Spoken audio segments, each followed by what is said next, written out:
So, hello, Lev. We are very glad that you have joined us today's event when we are speaking on financial influencers.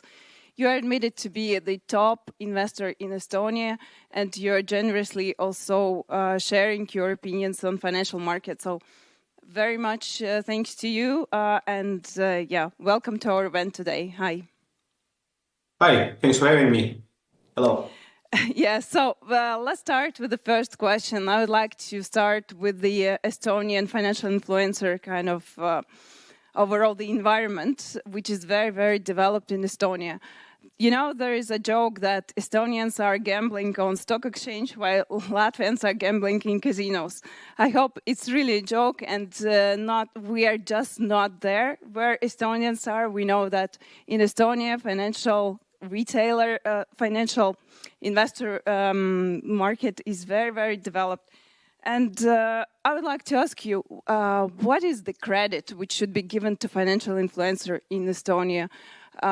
This seems to be very developed, and we know there is investor Thomas, which is brother of our investor Andres. So maybe you can comment on that more. Oh yeah, thanks. I hope not all Estonians are gambling on stock exchange. I hope vast majority is rather investing, but some people definitely gambling. No questions about that. About the role of so-called financial influencers, I think this role is huge in developing Estonian investment culture. The role of investor Thomas, which is not a real person, which is just a made-up character who is investing real money on the pages of one of our major business newspapers, Äripäev.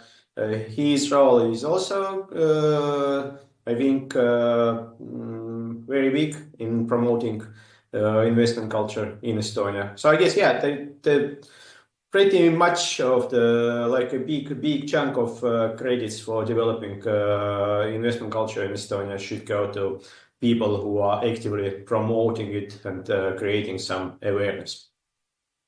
Okay, so that was our hypothesis, basically, that financial influencers in Estonia really facilitated this investment culture development in Estonia, and people are really listening to those who are investing and who are sharing their opinions publicly.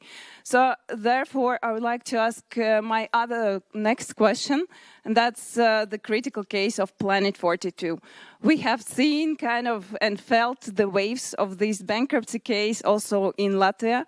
So we know that one of the financial influencer, Jaak Roosaare, who was also very active in Latvia, with his book and also with his lecture, he was facilitating the funds flow from small investors into this startup. And the story, and we all know the company went bankrupt. The question is, maybe can you comment on that? How ethical was that, and how private investors can protect themselves from bad investment advice, and what should be the filter when listening to these financial influencers? Yeah, thanks. It's hard for me to tell how much Jaak was advising people to invest in this Planet 42 loans. For me, the main question here is either his services he provided in organizing these so-called loan syndicates, if they required a license from Estonian FSA or not. There is an investigation ongoing now on this topic, so I will not speculate with my own theories, but again, investigation is going, and we will see if he will be punished for something or not. I understand your question. Like Jak was and I think still is one of the most influential international investors in Estonia because he wrote a lot of books. He was promoting again investing for many years. I think at least a decade, and I think some people invested in these loan syndicates just because these syndicates had so-called quality mark, like being recognized or supported by IAC. So how ethical it was, it's hard to tell. Like if he knew it will end the way it ended, then it was unethical. If he didn't know it will end this way, and he sincerely believed it's a legit case and everything will be fine, then the main question is either he needed license for this or not, and this is for authorities to decide. Okay, yeah. The next question was basically about the license and whether you need some kind of license overall. How heavily in financial influencers are regulated in Estonia, and overall, if there is any regulatory framework, because indeed this segment is very active in Estonia, not yet in Latvia, but we're getting there.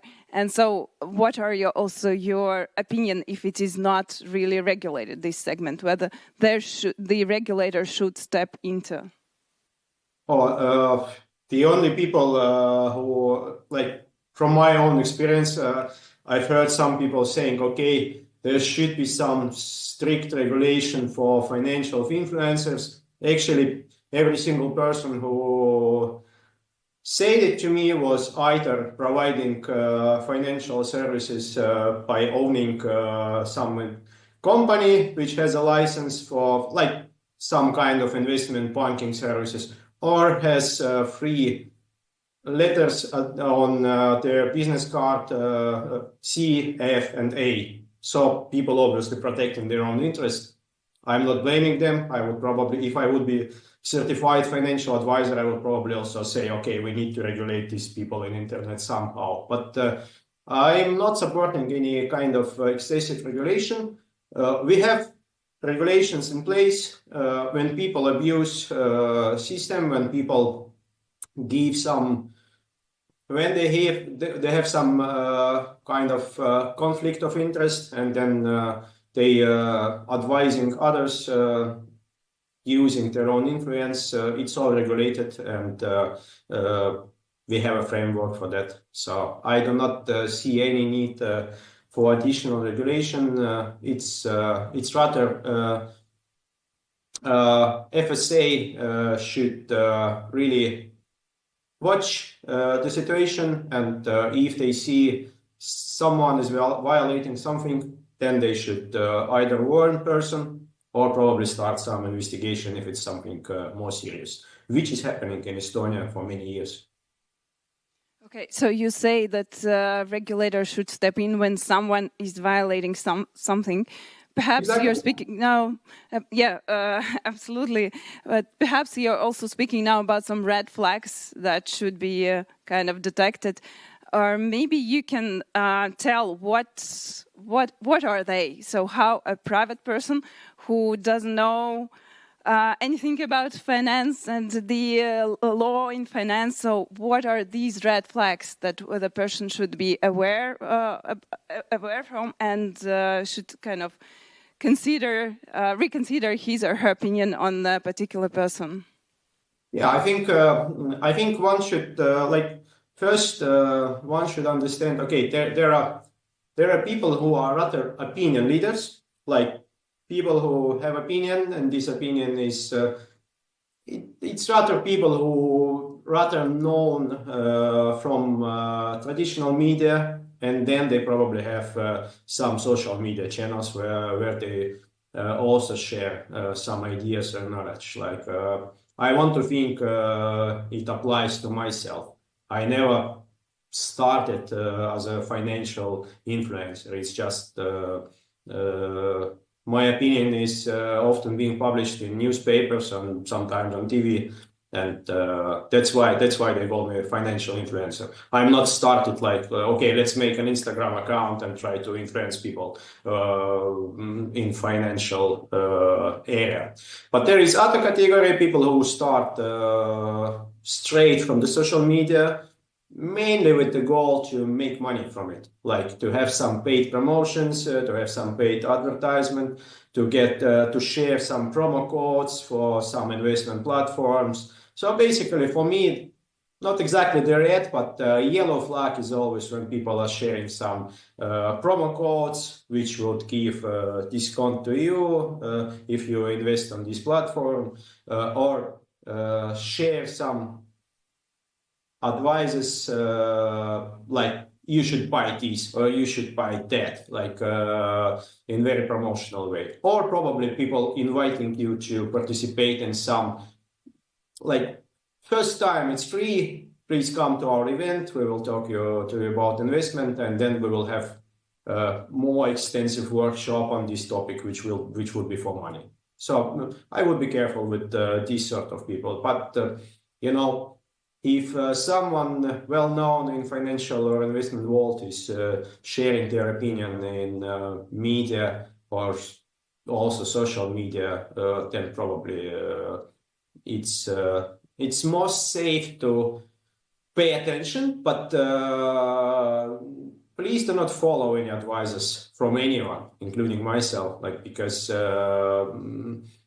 you should probably process the info if you're interested, but make your own decisions yourself, and never invest in anything you do not understand, and never invest in anything you do not understand why you are investing. And if your why is I'm investing just because this guy and this lady are smart money and they are investing, so I should also invest, that's completely wrong. Like, never ever follow other people blindly. I think that's extremely valuable advice, and that everyone should really follow that. Yeah, so we now spoke about the red flags, but on the other hand, what makes the influencer trustworthy? Should he or she has a relevant education, or whether he or she should kind of share failure stories, not only success stories? And what are these points which make the person trustworthy? I think there are no points that would validate anyone as a trustworthy by default. Just if some person sharing something in social media on investment topics like seems to be interesting for you, then you can start paying attention. But it doesn't mean they are trustworthy by default. Does education make anyone trustworthy? For sure not. There's a lot of fraudsters who have like extremely good education. Any kind of license and certificate, like it's like, you know, even Warren Buffett makes mistakes. Again, I would just repeat, if something is interesting, then you can pay attention. I'm listening, or I'm paying attention to what many different investors and influencers are saying, even more so to what they are doing. Like it's extremely interesting for me to see if someone like really buys something or sells something, then I'm paying attention, then I'm checking my own theses. Sometimes I learn something. Sometimes I see some investment that, okay, it can be interesting for me. Or sometimes I see, okay, I do not understand why this person is making this or investing in that. But it's always educating for me. It's one person opinion, obviously. It's not universal advice for everyone. And remember, everybody lies, like Dr. Ross said. Everybody is lying, either knowing it or not knowing it. Just no one has full information, so people often unintentionally lie to you. So be careful with any kind of information and take the responsibility for each of your investment decisions. And if you find yourself being abused by some criminals, by some fraudsters, then report to authorities immediately. It doesn't mean you should be responsible for any crime other people are doing. So if you see something suspicious, you should report it. Absolutely. Right. So basically the last question from my side, how many influencers are there overall in Estonia? So I don't know, financial influencers, it's 10 or 20 or because in Latvia, I think it's 5 maybe. Oh, I think in Estonia, it's definitely 3-digit number. Influencers of different caliber, some with smaller portfolios, some with bigger portfolios, some with no portfolios at all, some being influencers without even knowing about that. I mean, like people who manage big real estate funds, people who like bank analytics who are sharing their opinion in media. I guess their influence is huge. But to put it simple, it's 3-digit number for sure, and it's a double-digit number of people who are relatively well known, and it's probably 30 to 50 people who are usually participating in bigger conferences or who you can regularly see on the pages of business newspapers. I would say opinion leaders. Wow, that's really impressive. So we really have room for growth, and just how to choose out of these 30, 50 people, how to choose whom to follow and who should be the right person. So that could be a kind of just one last practical advice from your side. Okay, if you mean following with your investment, then follow no one. Never ever follow anyone. But if you mean following in Instagram, then for example, I'm following all of these 30 or 50 persons I mentioned because it's interesting for me. It's like with the music, like there is so many music bands in the world, like how can I choose which ones to listen? I'm listening to a lot of different music and I enjoy it. So sometimes I'm getting bored from some specific band for a while. And then same with the guys and ladies who share their opinions on investment topics. Sometimes I'm getting bored or tired from some specific person when it's too much for me or like too long of an article, but then next time it's interesting for me again. So it's like I'm taking it as some kind of entertainment / education. But with your investment decisions, absolutely, you should not follow anyone. Cool. So the main takeaway, probably one should be always critical and follow no one's advice just to know where to invest. So thank you very much, Lev. That was very valuable and yeah, super that you have participated together with us today. So yeah, thanks a lot. Thanks a lot for inviting.